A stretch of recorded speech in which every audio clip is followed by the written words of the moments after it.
본서는 목회 서신으로 잘 알려진 디모데 전후서 디도스보다도 더 목회 서신 같은 편지처럼 느껴진다고 합니다. 공동체 안에 목회자를 폄하하고 조직적으로 움직이는 사람들이 있음을 알면서도 불가피하게 멀리서 그리고 편지로 목회 사역을 하는 목회자의 심정은 어떠할까요? 얼마나 난감한 상황일까요? 본 서신에는 성도들을 위하여 기도하고 거리낌 없이 그들을 사랑하고 그들에게 자신을 개방하고 그들과 어울리고 그들 앞에 약점을 노출한 목회자로서 바울의 흔적이 남아 있습니다. 그 흔적은 아슬아슬한 처지에 봉착한 흔적인 것입니다. 이 편지 전반부를 근거로 우리는 모든 문제가 해결되었다고 생각할 수도 있을 것입니다. 2장과 7장에 그런 암시가 있기 때문입니다. 그래서 어떤 사람들은 이것을 이 편지의 서로 다른 부분이 서로 다른 시기에 쓰였고 지금 우리 성경의 10에서 13장으로 표시되는 단락 혹은 그 일부가 원래 나머지보다 먼저 기록되어 발송되었음을 보여주는 증거로 받아들이기도 한다는 것입니다. 또한 어떤 사람들은 이 단락이 2장 4절의 가슴 아픈 편지에 해당한다고 주장합니다. 그러나 주류의 생각은 그렇지 않다는 것입니다. 바울은 인간의 본성과 교회 생활에 대해 충분히 잘 알고 있었을 것입니다. 다시 말하면 사람들이 결심을 하고 단호하게 말한다고 해도 그 순간이 지나면 얼마 못 가서 그들 가운데 일부가 약속을 어기고 과거의 행동 습관으로 돌아갈 가능성이 크다는 사실을 알고 있다는 것입니다. 다시 말하면 고린도 교회 성도들 중에는 그 나쁜 습관을 버리지 않은 자들도 있다는 것입니다. 12장 19절입니다. 너는 이때까지 우리가 자기 변명을 하는 줄로 생각하는구나. 우리는 그리스도 안에서 하나님 앞에 말하노라. 사랑하는 자들아, 이 모든 것은 너희의 덕을 세우기 위함이니라. 바울은 자신이 지금까지 말해온 것이 고린도 교인들에게 변명같이 들릴 수 있을 것이지만 자신은 변명을 한 적이 없었고 또 해야 할 필요가 없다고 주장하고 있는 것입니다. 바울에게 있어서는 사람들과의 관계보다는 그리스도와 하나님과의 관계가 더 중요하다는 것을 말하고 있는 것입니다. 그러므로 그가 지금까지 말한 것은 고린도 교인들 앞에서가 아니라 그리스도 안에서 하나님 앞에서 한 것이라고 말하고 있는 것입니다. 그렇게 함으로써 고린도 교인들을 만나기 전에 그동안 서로 간에 있었던 오해나 잘못된 생각들을 올바르게 바로 잡아줘야만 한다는 것입니다.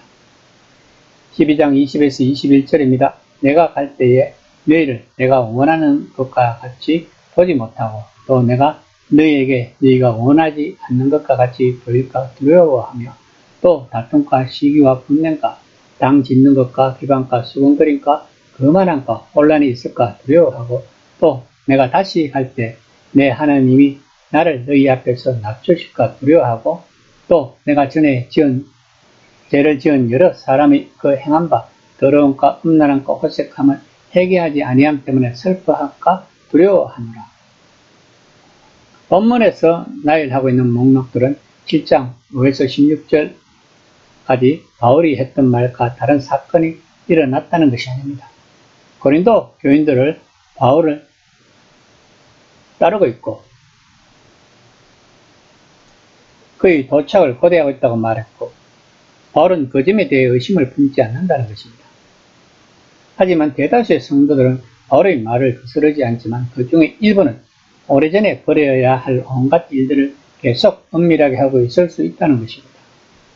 본문에서 나열된 죄들은 모두 공동체의 삶 자체를 위협하는 일들입니다.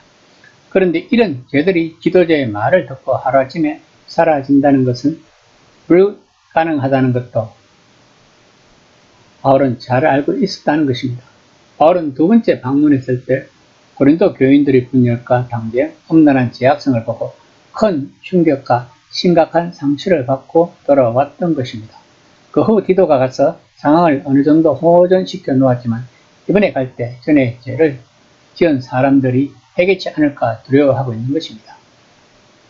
13장 1에서 2절입니다. 내가 이제 세 번째 너희에게 가리니 두세 정인의 입으로 말마다 확정하리라.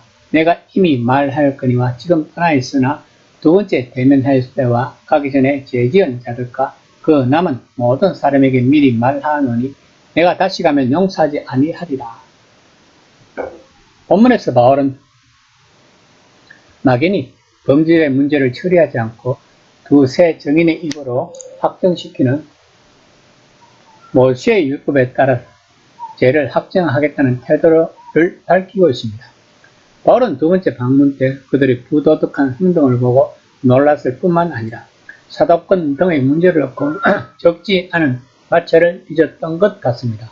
그러나 이제는 그들이 잘못을 보고만 있지 않을 것이라고 확고한 결심을 보이고 있는 것입니다. 그러면 바울은 이들에게 어떤 제재를 하려고 하는 것일까요? 아마도 고린도전서 5장에서처럼 바울은 그런 사람들을 교회와 그 교제권, 특히 주님의 만찬에서 배제시킬 것입니다.